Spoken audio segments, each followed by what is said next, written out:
विश्वास भरोसा प्रेम ख्रिस्टियान र तिनी गुण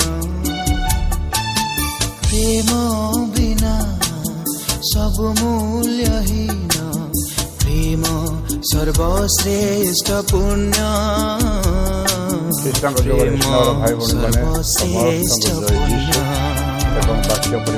विश्वास भरोसा आज आमर आज मुख्य प्रसंग हेब विश्वासर शक्ति। पृथ्वीर सब बड़ शक्ति हूँ विश्वास। ये विश्वास करने द्वारा आम मानकर ख्रीष्टीय जीवन में केते बड़ बड़ आश्चर्यकर्म साधन हुए से विषय आम शिक्षा करवा। तेरे आज धर्मशास्त्र आज आम दि जाए पवित्र माता मंडली आम मान को मार्क अनुजाई पुण्य सुसमाचार आमको दि जाए अध्याय 10 पद संख्या 46 ठारू 52 पद। आसतु आपण बाइबल जब पाखे अच्छी खोलतु वाक्यटी पाठ करवा पठित वाक्य अल्प प्रार्थना करिया जे वाक्य परिवेशन कार्य आरंभ करवा। वाक्यटी यही प्रकार लिखा जाइछि से माने जेरिखरे आसी पहुँचिले जीशु निजर शिष्य विराट जनता सहित जेरिखरु बाहरिबा समय रे तेमेको पुत्र बार्तिमेउस नामक जड़े अंध भिकारी रास्ता कड़े बसी थिला। नाजारेत जीशु से पथ दे जाउछंती शुणी से उत्सव चित्कार करी कहला हे दाविदकर पुत्र जीशु मो प्रति दया कर। अनेक तांको नीरव हेबा पई धमक देले किंतु से आहुरी उच्च स्वर चित्कार करी कहला हे दाविदकर पुत्र मो प्रति दया कर। जीशु अटकी जाई कहले ताकू एठाकू डाक। से अंध लोक को डाकी कहले आश्वस्त हो उठ से तुमको डाकुछंती। से निजर जामा फिंगी दे और डिया मारी जीशु निकट को आसिला। जीशु तांकू पचारे मु तुम पाई कौन करी बोली तुम्हें चाहूछ।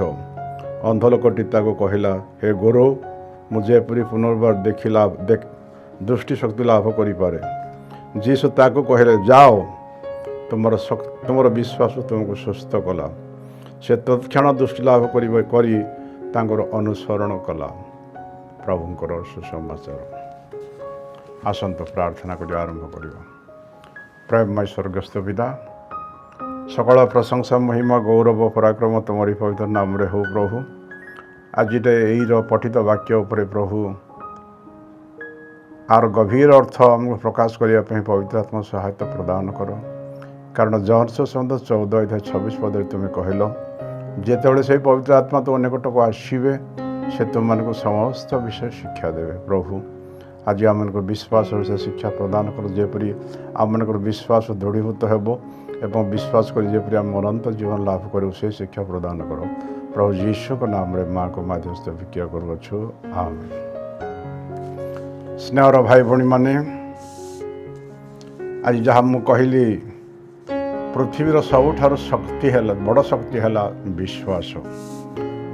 उदाहरण स्वरूप आमे जदि भारत वर्ष भारत देशरू अमेरिका वा लंडन जीवा को इच्छा करवा ताहेला आम मानकु पासपोर्ट एवं वीसा दरकार। ठीक से ही भली जदि आम मानकु पृथ्वी स्वर्गराज्य प्रवेश करिया को जदि आमर आवश्यक इच्छा करूछु योजना करूछु तेबे आमे किछि काम न करी बिना कर्म आमे स्वर्गराज्य को विश्वास स्वर्गराज्य प्रवेश कर से विश्वास ही आम पासपोर्ट एवं वीसा भली कार्य कर। कारण रोमियो 3:28 पदर लेखा जाए प्रकार लेखा जाइछि कर्म व्यतिरक विश्वास द्वारा जड़े धार्मिक परिगणित हेब।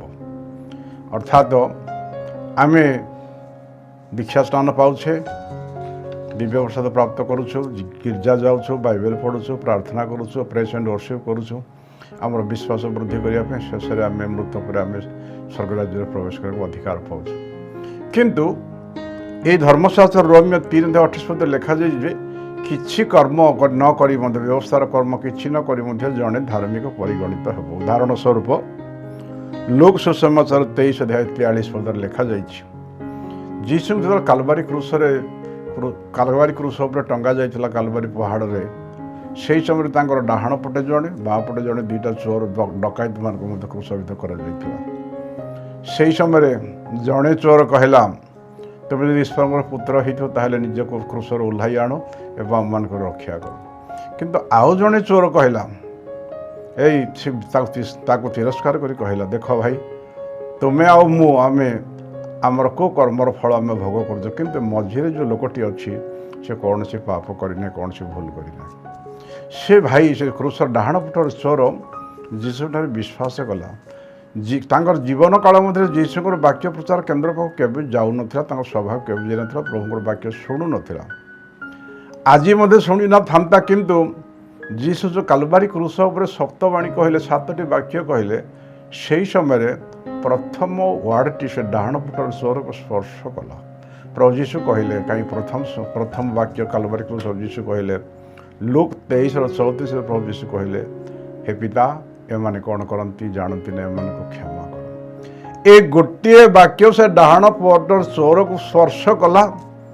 ସିଏ ଭାବୁଥିଲା ମନେ ମନେ ଯେ ହୁଏତ ବୋଧହୁଏ ପ୍ରଭୁ ଯୀଶୁ ବର୍ତ୍ତମାନ ସ୍ୱର୍ଗରୁ ଅଗ୍ନି ବର୍ଷଣ କରି ତାଙ୍କର ହତ୍ୟାକାରୀମାନଙ୍କୁ ବିନଷ୍ଟ କରିବେ ବା ଅଭିଶାପ ଦେବେ, କିନ୍ତୁ ତାର ବିପରୀତ ହେଲା।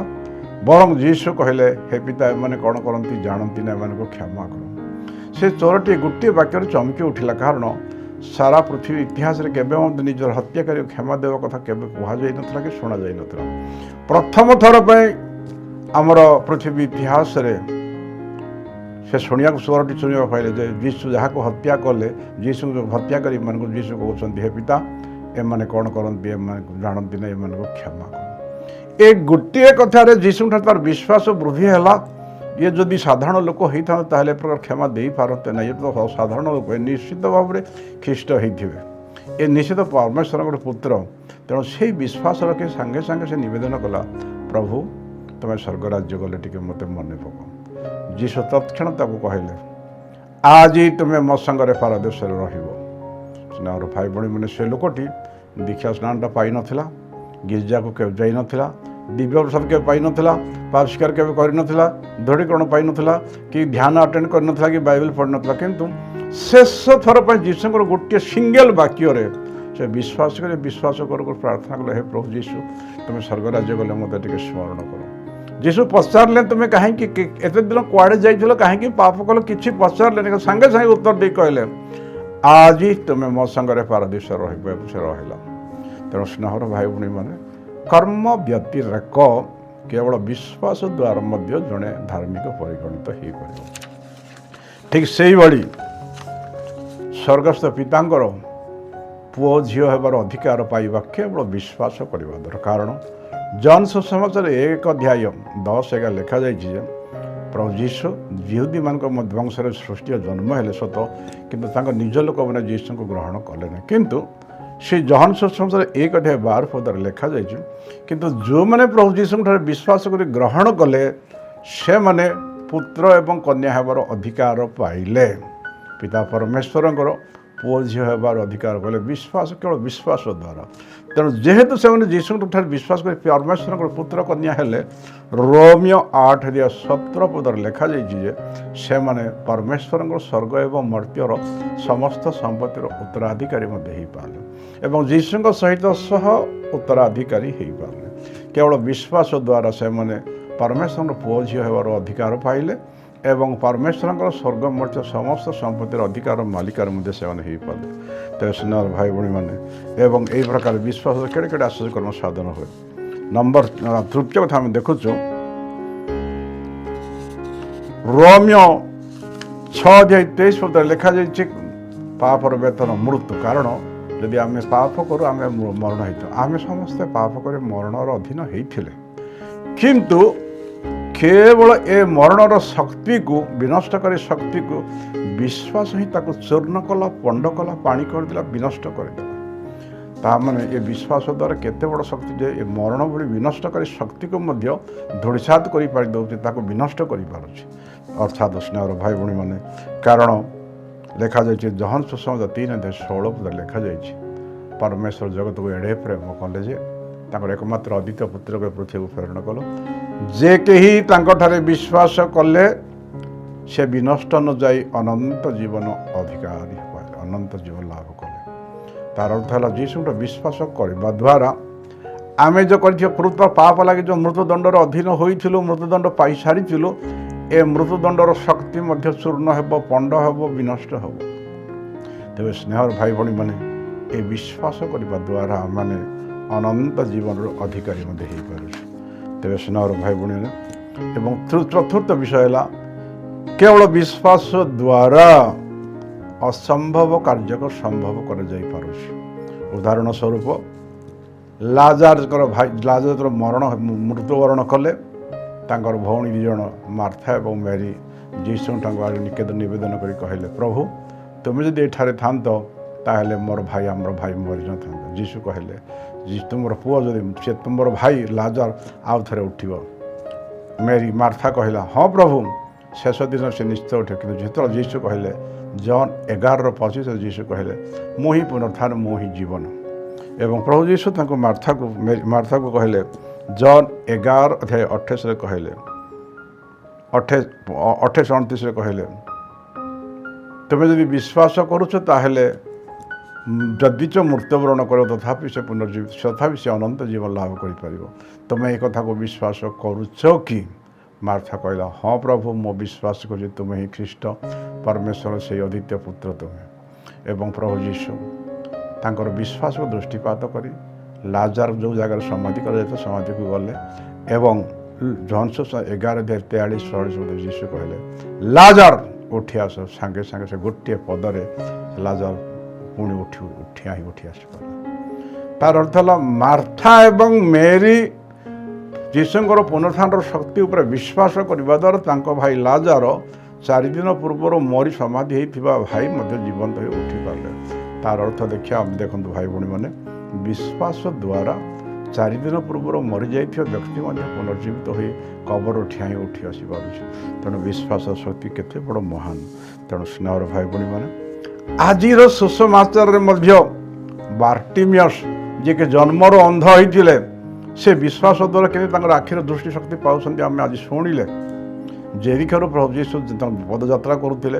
ଯୀଶୁଙ୍କର ପଛ ଶହ ଲୋକ ତାଙ୍କ ପଛେ ଯାଉଥିଲେ ଏବଂ ଯୀଶୁ ଯିବା ସମୟରେ ଡାହାଣ ପଟେ ରାସ୍ତା କଡ଼ ଜଣେ ବାର୍ଟିମିୟସ୍ ନାମକ ଜଣେ ଭିକ ମାଗୁଥିଲେ।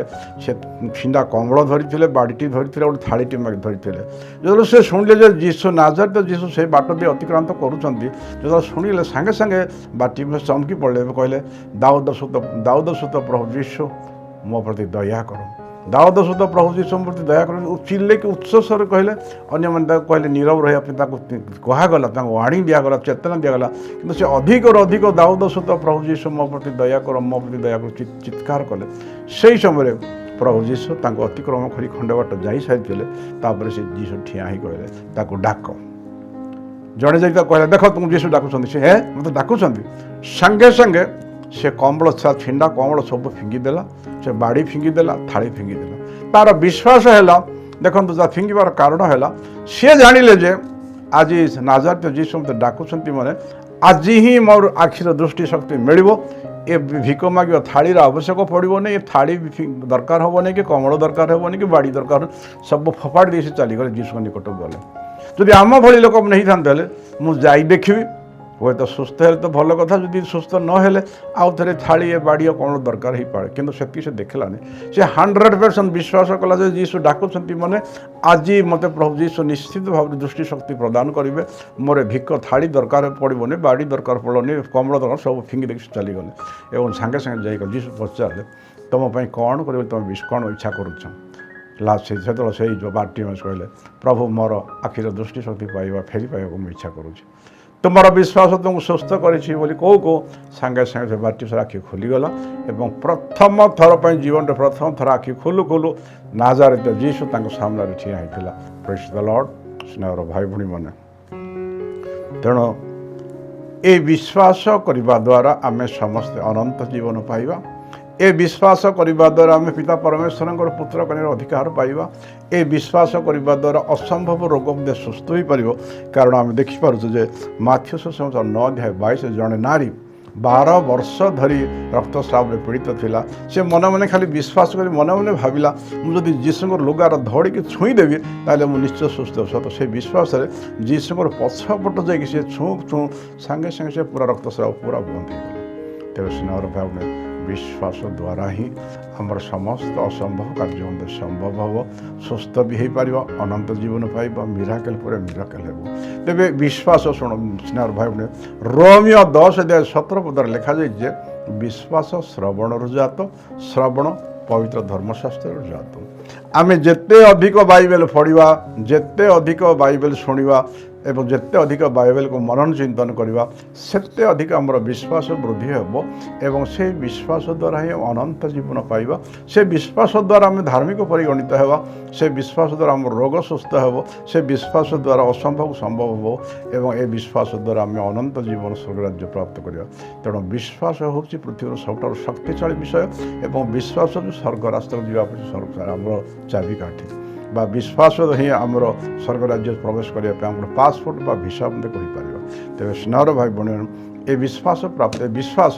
किणा बिका जिनस नुह ए विश्वास कौन से मार्केट रे बा कौन से दुकान रे बा कौन से बजार बा कौन सरकारी ऑफिस में मिलबो ना केवल वाक्य पढ़ा रोमियो 10:17 लिखा विश्वास श्रवण जात एवं श्रवण पवित्र बाइबल जात आम जिते कारण आज आम देखु बातिमेस जीशु के देखी नाला किंतु से शुणुला जे जीशु आज रोगी मान सुस्थ कले जीशु आज कुष्ठ मान सुस्थ कले जीशु आज 5 खंड रोटी 2 खंड मछरे 6,000 लोक देले जीशु आज पानी चलले जीशु आज मृत्यु लोक पुनर्जीवित कले यही भाव से अंध से केवे बाइबल पढ़ी नाला कि जीशु को देखी नाला अन्य मान जीशु विषय शुणी शुणी शुणी शुणी तार विश्वास एत दृढ़ होता से खाली मौका खोजुला खाली जीशु को मो पाख बाट दे जीवार सुजोग पाइले मु चित्कार कर जीशु को नाम डाकि आज जीशु मोर निश्चय मोर ग्रहण करेंगे तेणुक आज से सुजोग पाइला जीशु से बाट जाऊँ जापारा और सांगे सांगे उच्च स्वर कहला दाऊद सुत प्रभु जीशु मो प्रति दया कर बारंबार कहला लोक मैंने धमक देले तथापि से अधिक अधिक चित्कार कला कारण जो विश्वास अच्छे से भय रही जो विश्वास अच्छे थकब नहीं विश्वास जदि शिखे हताश निराश हेबनी ए गभीर विश्वास थिबा द्वारा आज बार्टिमेस अंध जन्म अंध मिराकुलसली आश्चर्य भाव में सुस्थ हो पार तेज स्नेहर भाई भणी मैंने आम भी जदि बाइबल पढ़ा बाइबल शुणा एवं बाइबल को मनन चिंतन करवा धीरे धीरे आमर विश्वास वृद्धि हेब एवं आमर जीवन में आसी संकट को उद्धार करने प्रार्थना करवा से प्रार्थना जदि आम प्रार्थना विश्वास धरी प्रार्थना कले प्रभु जीशु आम समस्त प्रार्थना ग्रहण कर आश्चर्य भाव में समस्त समस्या समाधान कर आम शांति मुक्ति परित्राण पाइबा स्नेहर भाई भणी मैंने आप समस्ते गुड हियरिंग देखिबारु समस्त को धन्यवाद दे रही जय जीशु।